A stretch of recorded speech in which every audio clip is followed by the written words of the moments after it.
1. Know what you're going for. Do you want just the iris and the pupil?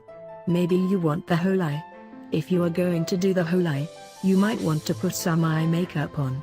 Or not. 2. Choose a strong continuous light source, or try it by a window on a nice sunny day.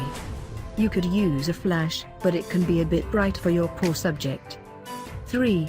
Create a comfortable place for your subject to sit.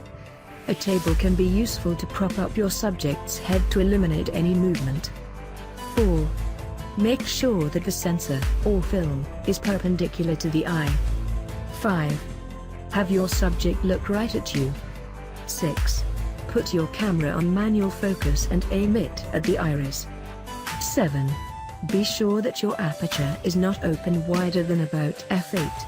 This will allow you to get in enough light and also have enough depth of field. 8.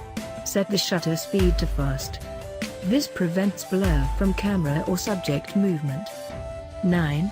Be particularly aware of the reflections that are going to show up in the eyeball when shooting.